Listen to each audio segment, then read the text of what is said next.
Un, kas ir ļoti svarīgi, protams, ka grieķi šos savus darbus veidoja ļoti labi pārzinot anatomiju. Un anatomijas zināšanas mākslinieks nevarēja, labs mākslinieks bez anatomijas zināšanām nebija labs mākslinieks. Viņam bija perfekti jāzina, tas tātad klasiskais zīmējums, balstās uz anatomijas zināšanām, uz tos, kā strādā muskuļi. Michelangelo darinātais Dāvids pēc 200 gadu tiek dāvināts Anglijas karalienei Viktorijai. Protams, nolējums. Šī sešmetrīgās skulptūras nolējums tiek dāvināts, un skulptūra tiek aizvest uz Londonu. Un karaliene, kad ir saņēmusi ziņu par to, ka ir 6 metru augsts, 6 metru liels kāls vīrietis atbraucis pie viņas ciemā, viņa to uzņēma ārkārtīgi nervozi, un viņa liek to no savām galvu telpām izsūtīt ārā, tikko kā ir uzcelts mans pagājušajā reizē pieminētais Viktorijas un Alberta muzejs un aizstup projām uz to Viktorijas un Alberta muzeju. Tas ir uzdevums, ar ko ārlietu ministrijai tajā laikā ir jātiek galā, vai ne? Principā, tātad darbs tur tiek novietots, bet tā situācija ir tāda, kā jau es jums teicu, tātad Viktorijas un Alberta muzejs ir nav tikai muzejs mākslas darbu uzglabāšanai, bet tā ir arī izglītības iestāde. Un tur ļoti daudz darba tiek no visas pasaules vesti un tiek kopijas veidots no visiem pasaules mākslas darbiem. Un karaliene Viktorija reizēm tur arī ierodās, tātad paskatīties, kas šajā muzejā notiek. Un tā kā tagad ārlietu ministrija saņēmusi uzdevumu, kad karaliene ieradīsies, var rasties liels problēmas. Tiek pasūtīta diezgan liela izmēra akanta lapa. Tiek atbilstoši mūsu tagadējai, varētu teikt, leksikai, tiek veikts valsts pasūtījums. Un tiek izsludināts valsts pasūtījums, vai firma brindē, un tātad uzstājas šo akantu lapu, kas speciāli tiek iekarināts tādos knaģīšos. Un tad, kad ir zināms, ka karaliene ieradīsies muzejā, tad ir 2 cilvēki, 2 speciāli muzeja sargi, kas to akantu lapu tad aiziet un noliek priekšā, un tad, kad karaliene aiziet projām, vai ne, tad atkal tā lapa tiek noņemta nost, un galvenais, ko es gribēju teikt, šis uzņēmums, kas šo pirmo akantu lapu tātad darināja, līdz šim brīdim vēl strādā un ir ārkārtīgi aktīvs un darbīgs, jo viņam reklāma iet pa priekšu, no pirmā akantu lapa Dāvidam var teikt. Un paskaties, 4 krāsas, viņš parāda 4 zemes krāsas, 4 toņi, un tikai ar šiem 4 toņiem tālāk tiks veidot konkrēti viena pusādā. Nevis daudz krāsas veidot, bet tikai 4 toņos. Visi 4 ir tie zemes okeru toņi. Tātad baltais laukums, tātad gaisma, un pret to tiek izliktas tās lielās galvenās attiecības, ja? Tātad priekšmets pret fonu. Ar ļoti brīviem krāsu riepieniem, kā es saprotu, nekur nekādas zīmējumi nebija, nekādas skices nebija, tas aiziet viss tā teikt pie šo. Brūns riepienīgs viens parādies, tātad kaut kas galvā. Un interesanti ir tā, ka jūs neredzat vairāk tos priekšmets. Priekšmets ir tikai mākslinieks. Jūs tagad redzat tikai kā viņš ar rotu, tātad būtībā tos priekšmetus, bet kaut kas tiek iezīmēts, un kā jūs redzējāt arī tātad baltais laukums, un vēl tātad tas baltais vai gaišais tiek iezīmēts arī tātad, vai ne, izņemot krāsu ārā. Kas vēl ir ārkārtīgi svarīgi, ka, teiksim, šajā tonālajā glezniecībā šīs ēnas.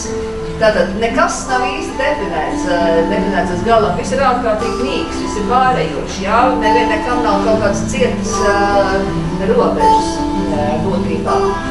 Tonālā glezniecība vēl arī ļoti, skatās uz to, ēnas ir ļoti dažādas. Ir tā saucamā krītošā ēna un atspūtošā ēnas, ar tām ir ļoti liela atšķirība.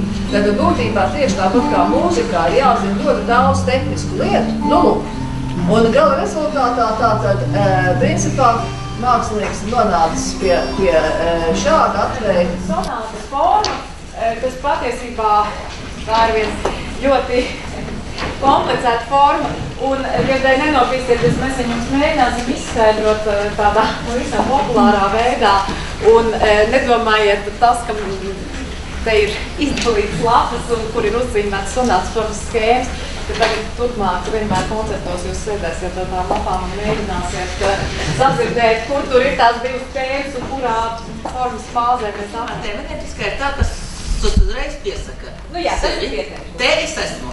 Lūdzu, skatieties mana vizitkarte, CV un vispārējais. Jā. Un otrā ir pretmets. Otrā tēma pretmets.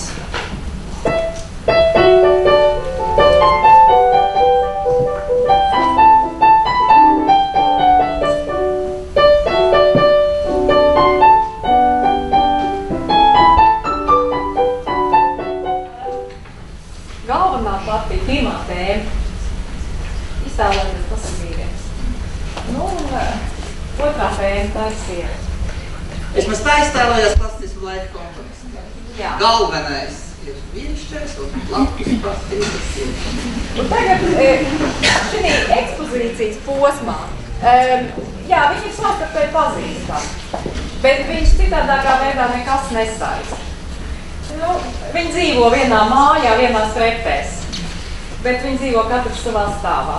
Viņi savā starpā sveicinās, ja, bet viņi ir distanci. Reizēm viņi mēģina pieņemt kaut kādas rakstura īpašības no pretējā. Reizēm viņi konfliktē, viņi strīdās. Nu, piemēram.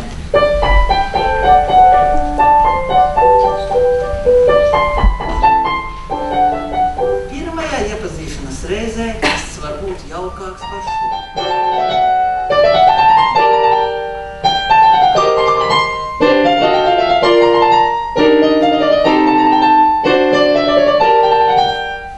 Raksturiņš tā nepajokam parādās.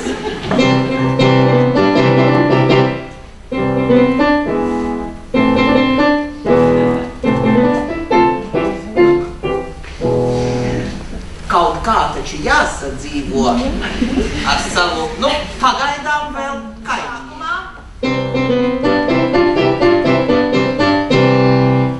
Otrā tēma.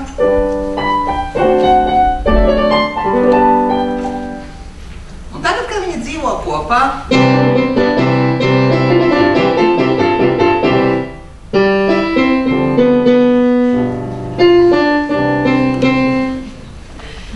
vai ir kaut kas noticis ar šo te otro tēmu? Tātad šī te otrā tēma ir pārcēlusies dzīvot pie pirmās tēmas tonalitātes. Un te mēs nonākam pie tās lietas, kas ir pamats visai klasicisma laika muzikai. Tā ir tonalitāte.